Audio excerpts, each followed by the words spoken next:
Y ahora vamos al estudio de la palabra de Dios. Una de las cosas que vamos a ver hoy día es sobre la conversión, el arrepentimiento y la fe. Para que nosotros podamos entender la conversión, nosotros tenemos que convertirnos, no ser igual como éramos antes. Entonces Dios nos llama a convertirnos hacia Él. Mucha gente cree en Dios, pero sigue igual. No ha convertido, no ha cambiado su forma de ser. Y para eso tenemos que convertirnos, pero también tenemos que arrepentirnos de la manera antigua que llevábamos antes. Dice la Biblia que somos nueva criatura en Él. Pero también al convertirnos y arrepentirnos, necesitamos tener fe. Realmente tener esa fe en el Señor. Hay una conversión que es general. La conversión general se puede definir como un acto divino por el cual Dios hace regenerado volverse a Él de un modo consciente, con arrepentimiento y fe. Algo completo. Conversión, arrepentimiento y fe. Pero Dios es el autor de la conversión. No es como generalmente la gente dice, no, yo me voy a convertir a Dios cuando yo quiera o cuando yo pueda. Quiero decirte que el día de mañana solamente le pertenece a Dios. Hemos visto en estudios anteriores que cada día tiene su propio afán. Entonces el día de mañana le pertenece a Dios. Hoy día Dios es el que está hablando en nuestra vida. Y Dios es el autor de la conversión. En el libro de Hechos, en el Nuevo Testamento, en el capítulo 18, verso 11 dice: Entonces oí estas cosas, callaron y glorificaron a Dios, diciendo: De manera que también a los gentiles les ha dado Dios arrepentimiento para vida. El arrepentimiento lo da Dios. Dios es el que nos llama a nosotros. Nosotros somos los que estamos lejos del Señor y Él nos llama a sus caminos. Y Dios es el que nos pone en nosotros el arrepentimiento.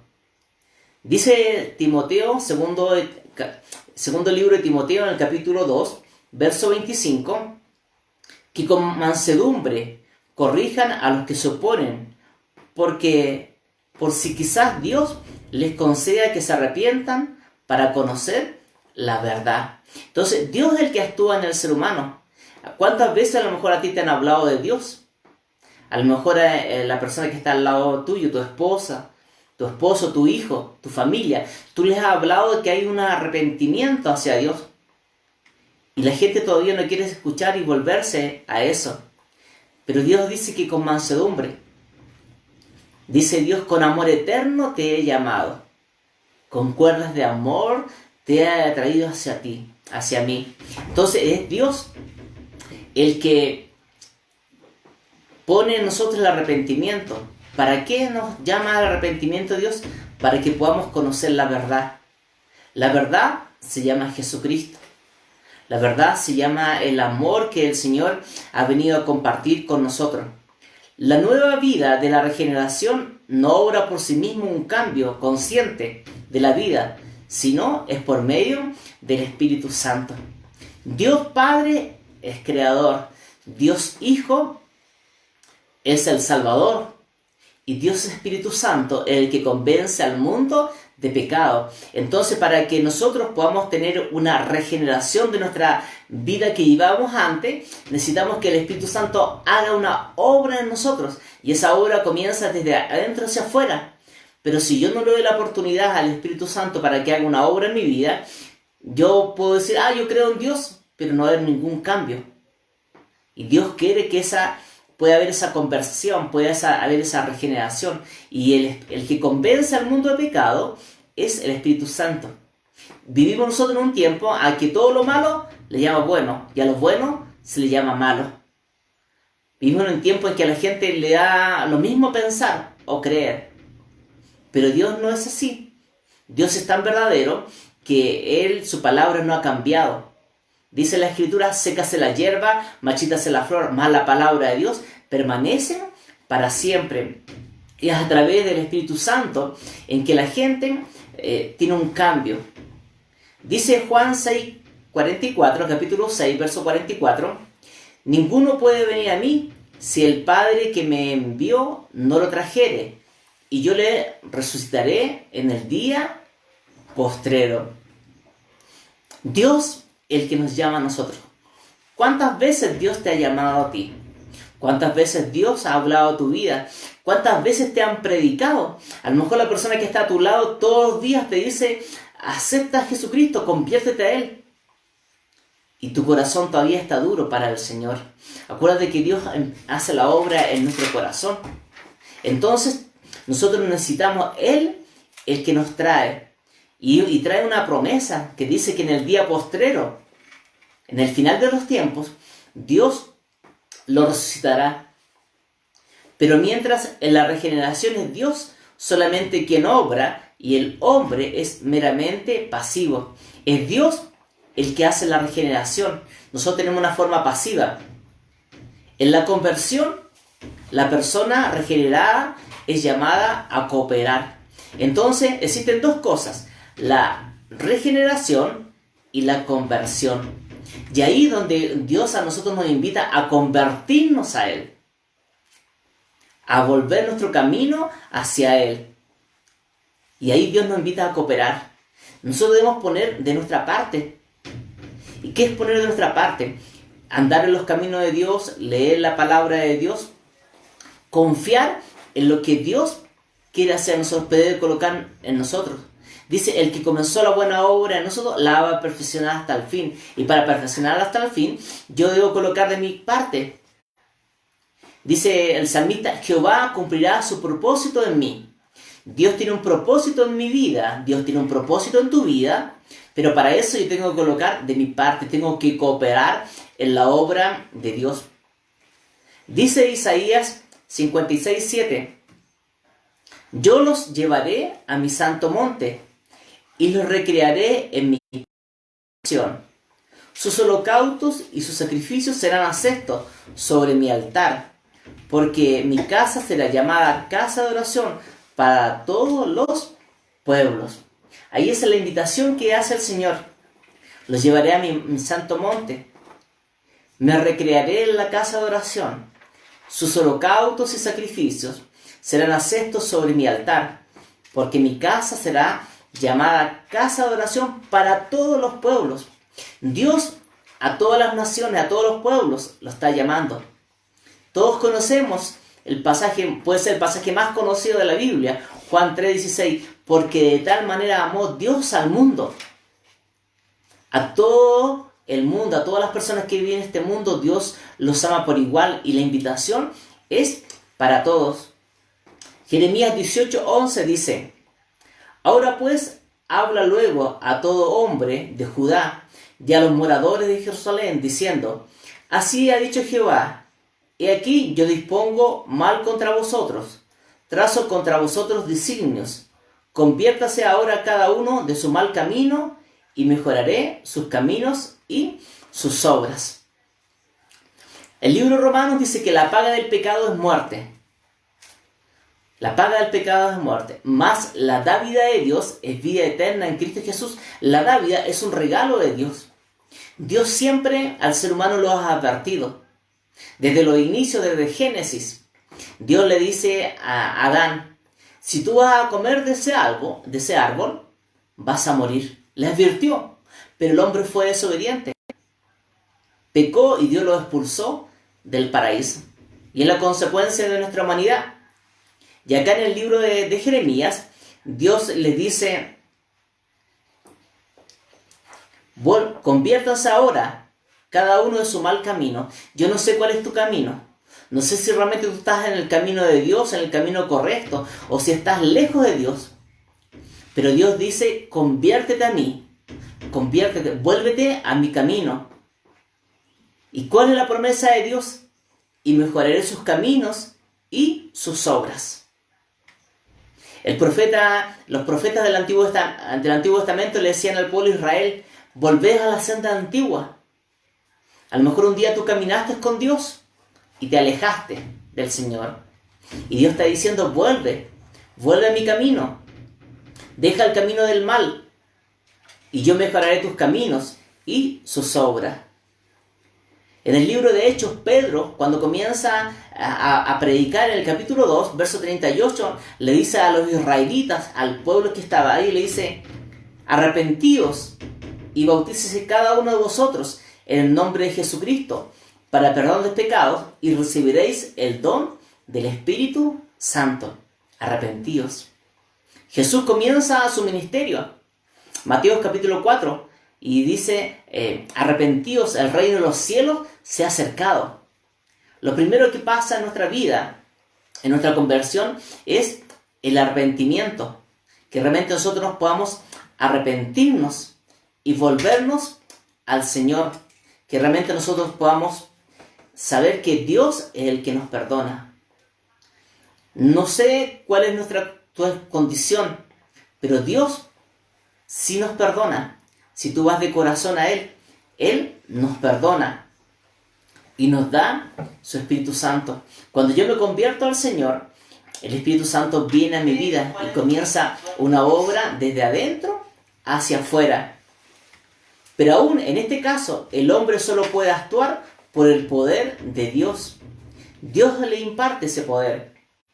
Como la regeneración y la conversión consiste también en un cambio momentáneo. Y no es un proceso como el de la santificación. La conversión es un cambio momentáneo. La santificación. ¿A qué se refiere esto? ¿Cuál es la diferencia? La regeneración es un aspecto, es un cambio consciente y no inconsciente. Cuando nosotros hacemos una regeneración, es un cambio consciente, no inconsciente, algo que no suba, algo consciente. Tú tienes conciencia de lo que tú estás haciendo. La conversión es indispensable para todos los adultos, para todo aquel que conoce del bien y el mal. Los niños, hasta que no conocen del bien y el mal, ellos no necesitan esa regeneración, porque son niños. Pero llega un momento en que el niño comienza a saber del bien y el mal, ahí necesitan una regeneración, un cambio. Por eso es tan indispensable, porque cerca está el día de Jehová, día de nublado, día de castigo a las naciones será. Él y con él su pueblo, los más fuertes de las naciones serán traídos para destruir la tierra, y desenvainará su espada sobre Egipto y llenará de muerte la tierra. Lo dice Ezequiel capítulo 30, versículo 3 y 11. Si no hay una conversión en las naciones, en los pueblos, Dios va a traer un día nublado, día de castigo a las naciones, lo dice Ezequiel. Aún los más fuertes serán traídos para destruir la tierra y desenvainará su espada sobre Egipto. Dios ama al mundo, ama a los habitantes de este mundo. Pero si los habitantes de este mundo no se convierten a Él de todo su corazón, Dios los va a castigar. Dios va a traer un castigo sobre ellos. La Biblia menciona muchos casos de las personas que se convirtieron. Yo te voy a nombrar a algunas personas que a lo mejor tú lo has escuchado de ellos. El primero que te voy a nombrar es Naamán. Naamán era un soldado, un general del ejército sirio. Y él era leproso. Era leproso. Su cuerpo estaba lleno de lepra. Pero ¿sabes que en su casa había una niña que habían traído cautivos para que trabajara en esa casa? Ayudaba ahí en la casa. Una niña de 10, 12 años. Y esta niña le dice a Naamán: mira, amo, si tú vas al profeta, él te va a poder sanar. Y la esposa de Naamán le dijo, y este hombre fue. Y el profeta le dice, mira, ni siquiera lo atendió, sino de lejos le dice, mira, anda al río y sumérgete en el río y tu lepra va a desaparecer. El general se enojó y no creyó y dijo, no, sé que hay ríos más limpios que el Jordán. Pero va y vuelve y le dice lo mismo. La historia cuenta que Naamán fue y lo hizo como el profeta le mandó. Y él fue sano. Sanó de su lepra y se convirtió. Porque le creyó a Dios. El eunuco, en el libro de los Hechos, iba camino él en su carro. Y el Espíritu va a Felipe. Y le dice, el eunuco estaba leyendo a Isaías, le dice, ¿qué necesito para ser salvo? Cree y bautícese. Y había un río y en ese instante pararon el carro y se bautizó y él creyó. Por eso es tan importante lo que nazcan de tu corazón. Zaqueo, Jesús estaba predicando y dice, Zaqueo, desciende de ese árbol. Hoy voy a ir a tu casa a cenar. Y Zaqueo lo atendió a Jesús. Y le dice, Zaqueo, a todas las personas que yo le he hecho mal, le voy a devolver el doble de lo que yo le he pedido. Y se convirtió. Cornelio, Pablo era que era un perseguidor de los cristianos. Tuvo un encuentro con Jesús y se convirtió. Lidia, la vendedora de púrpura, se convirtió al Señor. También se habla de conversiones nacionales, como de Jonás, que fue y predicó a Nínive. La conversión es algo que pudo abarcar a toda la nación. Dios mandó a Jonás a predicar a Nínive. Los de Nínive eran contrarios a Dios, contrarios a los israelitas. En muchos lugares habían tenido guerras con ellos y Jonás no quería ir. Y conocemos la historia de Jonás, que cayó al mar, una ballena se lo tragó, después se fue a Nínive y predicó. Y más de 120.000 personas hicieron ayuno, aún de los animales, y se convirtieron para que Dios los perdonara. Jonás se fue predicándole, de aquí a 3 días Nínive será destruido, y la gente creyó. Desde la persona más importante de la nación, ellos creyeron. Dice Jonás 3 días que fue una conversión temporal, sin cambio de corazón. Ellos creyeron en el momento, porque iban a ser destruidos, pero no fue de corazón. Sigue la historia más adelante y Nínive fue destruido. Pero los que estaban ahí en ese momento, esa nación creyó. Fue algo temporal. Entonces, la Biblia menciona las conversiones. Pero para la conversión tiene que haber algo importante, que es el arrepentimiento. El arrepentimiento tiene que ver con el pasado y puede ser definido como el cambio operado en la vida consciente del pecador, mediante el cual éste se aparta del pecado. Incluye 3 partes importantes del pasado. Cuando nosotros nos arrepentimos, miramos nuestro pasado. Todo nuestro pasado.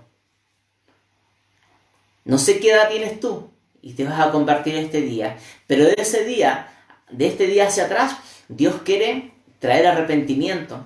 Y cuando nosotros nos arrepentimos, Dios trae a nosotros un cambio que opera conscientemente. Estamos conscientes de lo que estamos haciendo, estamos conscientes de pedirle al Señor. Y cuando nosotros nos arrepentimos, Dios nos aparta del pecado.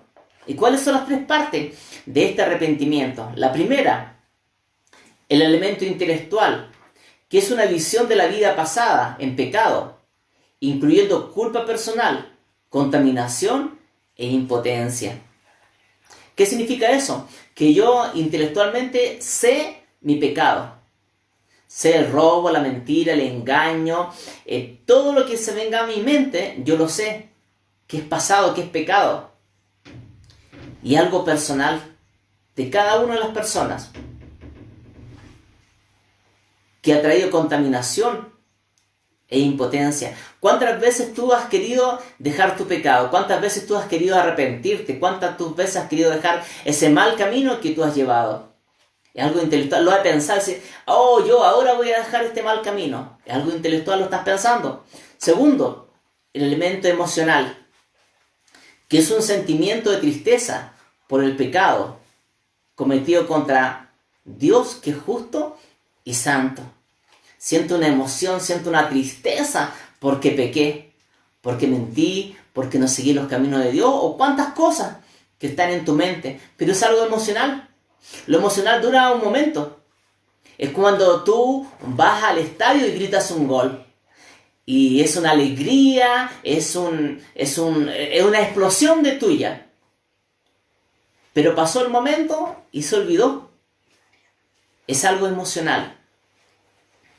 También es un elemento voluntario que consiste en un cambio de propósito. Es una reputación interna del pecado, acompañada de la disposición a buscar el perdón y limpieza. Algo voluntario. Dice, voy a hacerlo ahora, voy a cambiar el camino. No, si ahora lo voy a dejar. No, si nunca más lo voy a hacer.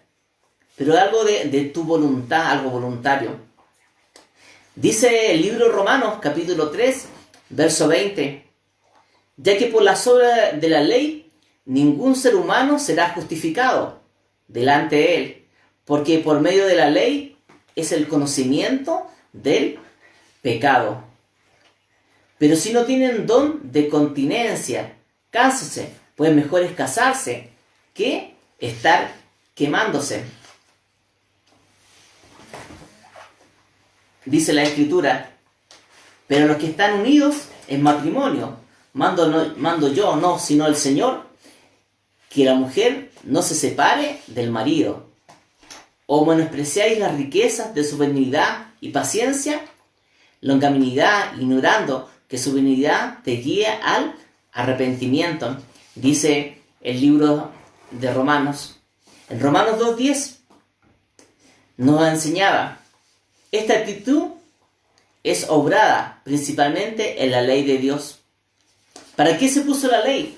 Para que nosotros conociéramos lo que es pecado. Para eso están hechas las leyes. Y existen montones de leyes en el mundo. Están las leyes de tránsito, las leyes de educación, las leyes de medicina, las leyes de juego, las leyes de un partido. Están todas las leyes escritas. Pero también está la ley de Dios. Y en la ley de Dios, Dios a través de su palabra te muestra lo que es correcto y lo que es incorrecto.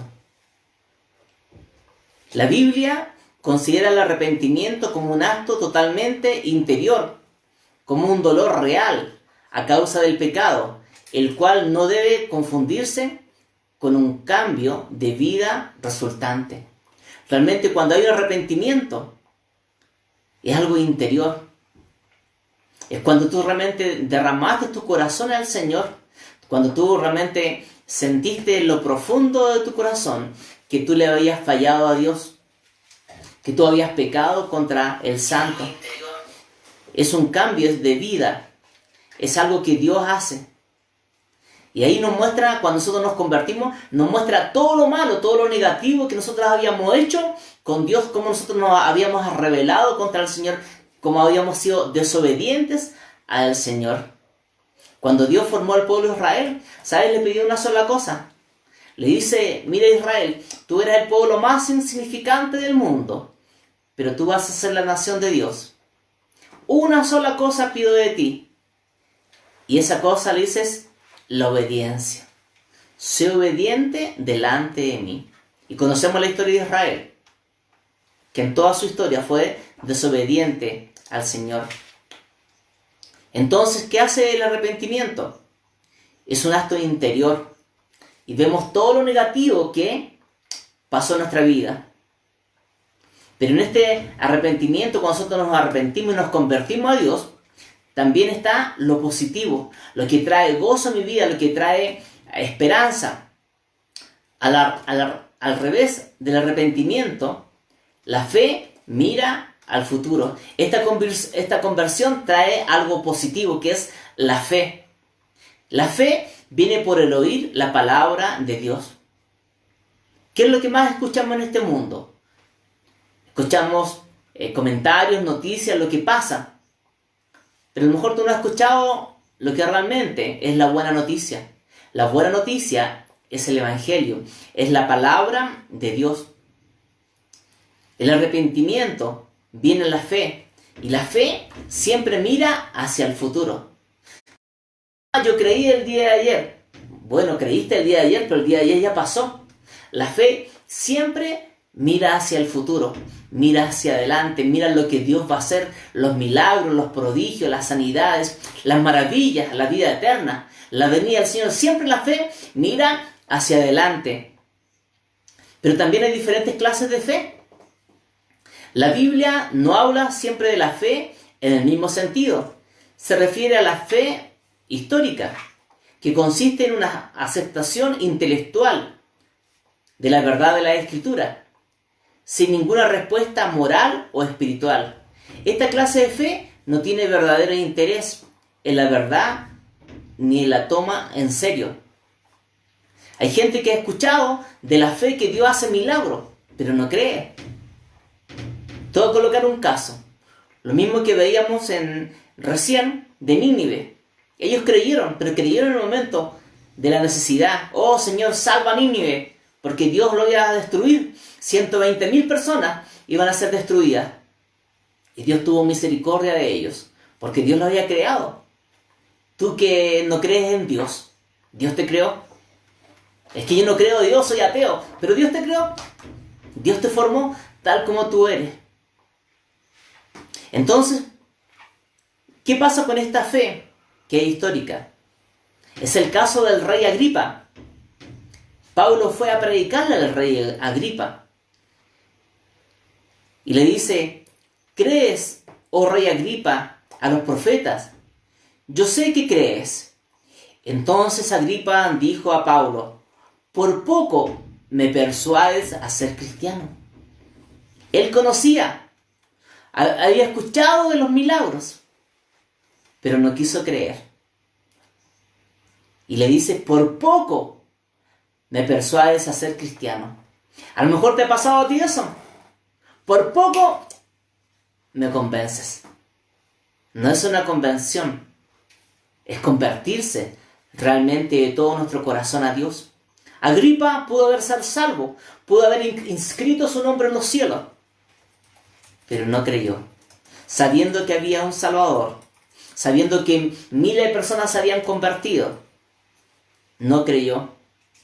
Lo cuenta el libro de Hechos, capítulo 26, versos 27 y 28. Cuenta la historia de Agripa. ¿Tú crees que Dios es bueno? Bien haces. También los demonios creen y tiemblan. Santiago 2:19. Tú sabes que Dios es bueno. Tú sabes que Dios existe. Pero sabes que los demonios también lo creen y tiemblan ante la presencia del soberano Dios, ante la presencia de Jesucristo. También se habla de la fe temporal, que abraza las verdades de la religión por un impulso de la conciencia y una excitación de los efectos. 110 veces más yo creo en ti, Dios. No, si ahora sí creo 200 veces más. Está arraigada en un corazón regenerado. Se llama fe temporal. Creo porque tú me ayudaste en este momento. ¿Cuántas veces tú le pediste a Dios un trabajo? Y si tú me das el trabajo, yo creo en ti. Pero después que tuviste el trabajo, te olvidaste de Dios. Porque ya lo tuviste. Fue algo temporal. Si tú sanas a mi hijo en esta hora, yo voy a creer. Dios sanó a tu hijo. Pero te olvidaste de Dios. Eso es una fe temporal. Si tú me ayudas en este problema, yo voy a creer en ti. Algo temporal. El que fue sembrado en pedregales, este es el que oye la palabra y al momento la recibe con gozo. Pero no tiene raíz en sí, sino que es de corta duración, pues al venir la aflicción o la persecución por causa de la palabra, luego tropieza. Dice Mateo 13, 20, 21 y 22. ¿Dónde cayó la palabra? ¿Dónde va a caer esta palabra hoy día? ¿Va a caer en buena tierra para que produzca 100 por 1000? ¿O va a caer entre las piedras? Que tú la escuchaste y el día de mañana te vas a olvidar. Pero a lo mejor vas a volver un tiempo más y decir: yo un día escuché un mensaje. y tengo una necesidad y vas a volver a Dios. Todo eso es temporal. Porque no tiene un carácter permanente y no se mantiene en día de pruebas y persecución. La fe temporal es cuando viene una prueba a tu vida y tú te vas. Me miraron feo y me voy, po. Dios no me respondió, así que yo no le creo más a Dios y dejo el camino del Señor. No tiene un carácter. Dios quiere a nosotros formar un carácter como cristianos. Como dice el libro romano, ni lo alto, ni lo profundo, ninguna cosa creada podrá separarme del amor que es en Cristo Jesús, Señor nuestro. Cuando la fe es temporal, cualquier circunstancia de la vida te va a apartar de los caminos de Dios y no vas a permanecer. Vas a ser como las ondas del mar que suben y bajan y no mantienen en la prueba de la persecución. ¿Qué pasaría si en este momento fueran momentos de tribulación para el pueblo cristiano, de persecución? Como pasa en tantas partes del mundo, donde los cristianos los persiguen. Tú sabes que cada día en el mundo hay personas que son colgadas, ejecutadas, solamente por creer en Jesucristo. Porque es imposible que los que una vez fueron iluminados y gustaron del don celestial fueron hechos partícipes del Espíritu Santo y recayeron, sean otra vez renovados para arrepentimiento, crucificando de nuevo para sí mismo al Hijo de Dios y exponiéndole a vituperio, dice Hebreos 8:4. Manteniendo la fe y buena conciencia, desechando la cual naufragaron en cuanto a la fe de algunos, de los cuales son Himeneo, Alejandro, a quienes entregué a Satanás para que aprendan a no blasfemar. Habla de la historia de estos personajes que eran cristianos, eran seguidores del Señor, pero lo dejaron. Dejaron de lo que más precioso que habían tenido, que era el Señor en sus vidas. Salieron de nosotros, pero no eran de nosotros, porque si hubieran sido de nosotros, habrían permanecido con nosotros. Pero salieron para que se manifestase en ellos que no todos son de nosotros. Muchos son los llamados y pocos los escogidos. A lo mejor tú un día Dios te llamó y tú sentiste el llamado del Señor, pero dejaste el camino del Señor. No son de nosotros, dice la palabra de Dios en el libro de Juan. También se menciona una fe milagrosa, o sea, la convicción que una persona tiene de que tendrá lugar un milagro a su favor. Yo os digo que vendrán muchos del oriente y del occidente y se sentarán con Abraham, Isaac y Jacob en el reino de los cielos. Porque creyeron a lo que Dios hizo, creyeron a los milagros del Señor. ¿Te acuerdas de la historia de Jesús en la cruz? ¿Quién estaba a los pies de Jesús ahí en la cruz? Estaba su madre María, María Magdalena y Juan, el discípulo amado. Las únicas personas que estaban ahí. Pero en una ocasión Jesús hizo milagros, multiplicó los panes y los peces, 5.000 personas.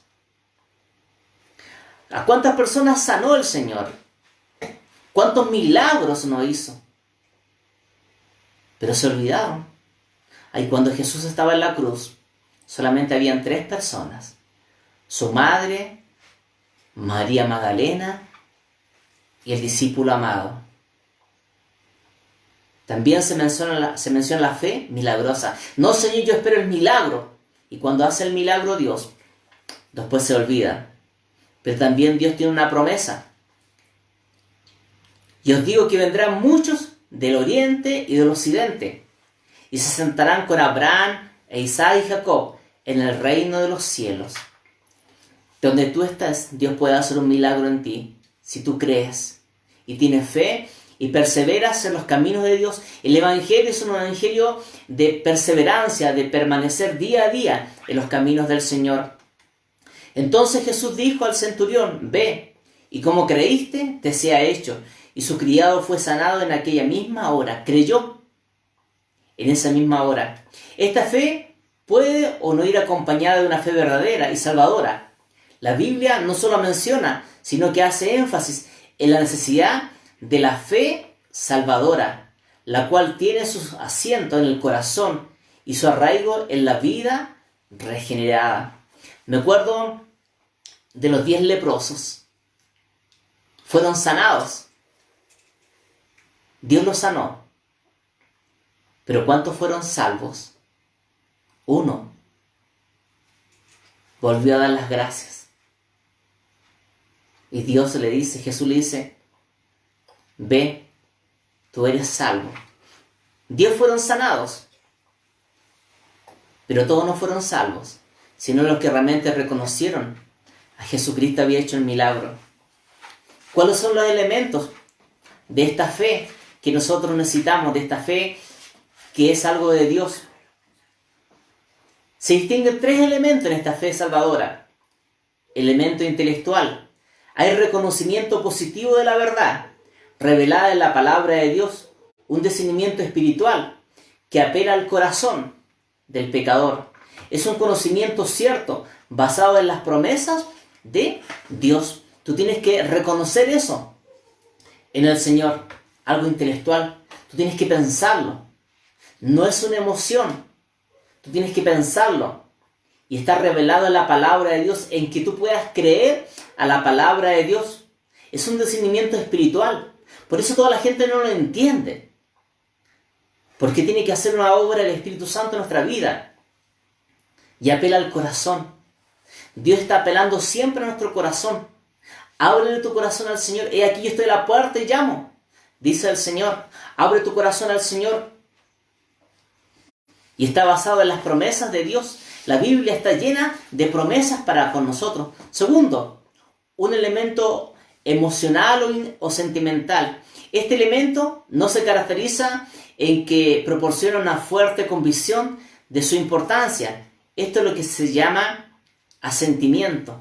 ¿Qué es el asentimiento? Afirmar a una persona algo que otra o dicho ha propuesto. La verdad se apodera del alma. Afirmar. Yo afirmo eso. Que algo ha dicho, algo me han dicho a mí. Es una convicción. La verdad se apodera del alma. Y tercero, el elemento de la voluntad o confianza. Este es el que corona la fe salvadora, la confianza que yo he puesto en Dios. Mi confianza es 100%. Yo te invito a que tú puedas creer en la palabra de Dios, que te invito a creer en lo que Dios hace en tu vida 100%. No 50-50. 50 con mis fuerzas y 50 con Dios. No, que tú pongas 100% en la obra de Dios. Es una confianza personal en Jesucristo como Salvador y Señor, que incluye la rendición a Cristo del alma culpable y manchada, y plena confianza. Es como única fuente de perdón y vida espiritual. Que tú puedas poner esa confianza al 100% en Dios. El objeto de la fe salvadora es Jesucristo. Dice la Biblia, no hay otro nombre dado a los hombres en que podamos ser salvos. Jesucristo. No hay otro nombre. Estamos rodeados de cualquier cultura religiosa en el mundo. Pero sabes que hay una sola persona que murió en la cruz y se llama Jesucristo. Y Él murió por ti, solamente por ti, por el amor que Él tiene. Ahí está basada nuestra fe, porque Él murió y resucitó. Se basa toda esperanza de salvación. Toda esperanza de salvación está basada en Jesucristo. Pon tu fe y tu confianza en Él. Juan 3:16, porque de tal manera amó Dios al mundo. Un versículo que todas partes la gente lo conoce, que cuántas veces en la esquina de tu casa tú la has escuchado. Ahí pon tu fe. De este dan testimonio todos los profetas, que todos los que en Él creyeren recibirán perdón de pecados por su nombre. Hechos 10:43. Todos lo predicaron. Y en Jesucristo hay perdón. La justicia de Dios por medio de la fe en Jesucristo para todos los que creen en Él, porque no hay diferencia. Dios te acepta como tú eres. nos recibe como somos, pero es por fe en Jesucristo. Esta fe no es de origen humano, sino es un don de Dios. Dios es el que nos llama. Muchos son los llamados y pocos los escogidos. ¿Recibiste el llamado de Dios? También siéntete escogido de Dios, porque es un don de Dios, es el Creador, aquel que te llama. Porque a este es dada por el Espíritu palabra de sabiduría, a otros palabra de ciencia, según el mismo Espíritu, y a otros fe, por el mismo Espíritu, y a otros dones de sanidad, por el mismo Espíritu. Dice 1 Corintios 2, 8 y 9. Por medio de Él, los unos y los otros, tenemos entrada por un mismo Espíritu al Padre. Es por medio de Jesucristo que nosotros podamos llegar a Jesucristo. Jesucristo es el puente. Sacerdote significa puente. Es el sumo sacerdote. Es el puente que nos lleva a Dios. Se llama Jesucristo. Pero es un ejército. Pero es un ejercicio. Es un acto humano al cual los hijos de Dios son exhortados reiteradamente. Que si confesares con tu boca que Jesús es el Señor y creyeres en tu corazón que Dios lo levantó de los muertos, serás salvo. Tienes que confesarlo. Tienes que confesar esa fe. Tienes que ir al Señor con fe para alcanzar la bendición de Dios. ¿Cuál es la seguridad de nuestra fe? ¿Dónde está segura nuestra fe? La verdadera fe incluye la confianza en Dios. Trae un sentimiento de seguridad que puede variar en grado. Examinaos a vosotros mismos si estáis en la fe. Probaos a vosotros, o no os conocéis a vosotros mismos que Jesucristo está en nosotros, a menos que estéis reprobados. Es Jesucristo el que está en ti. Es Jesucristo el que está en tu corazón. Y el Señor le dice la palabra de Dios ahí en 1 Corintios, examinaos a vosotros mismos cómo está nuestra fe. ¿Ha crecido nuestra fe? Los discípulos le decían a Jesús, aumenta nuestra fe. Y veían los milagros, veían las señales, las sanidades que había, y dicen, aumenta nuestra fe. Que día a día nuestra fe vaya en aumento para leer la palabra, para orar, para clamar, para interceder, para orar por los que están a tu lado en esta hora. Pero deseamos que cada uno de vosotros muestre la misma solicitud hasta el fin, para plena certeza de la esperanza. Que nuestra fe no decaiga, que nuestra esperanza no decaiga en lo que Dios va a hacer en nuestras vidas. Y en esto conocemos que somos de la verdad y aseguramos nuestros corazones delante de Él. Dice 1 Juan 3, 19, que nuestro corazón esté listo para el Señor, que nuestra fe no decaiga. Esto puede hacerse por medio de la oración, la meditación sobre las promesas de Dios y por el desarrollo de una vida cristiana. Entonces, podemos resumir este estudio de la conversión, el arrepentimiento y la fe. La seguridad que tenemos en nuestra fe. ¿Cómo puedo hacer crecer mi fe? Dice la Biblia que la fe viene por el oír la palabra de Dios. Que tú puedas estar siempre leyendo la palabra de Dios. Que puedas estar creyendo en los milagros. Que puedas estar contando en lo que Dios está haciendo en tu vida. Contarle a los que están a tu alrededor, mira, el Señor respondió, hizo un milagro en mi vida. El Señor me sanó, el Señor me libró. ¿Cuántas cosas Dios no hace con nosotros? ¿Cómo vamos a hacer crecer nuestra fe? A través de la oración, la meditación.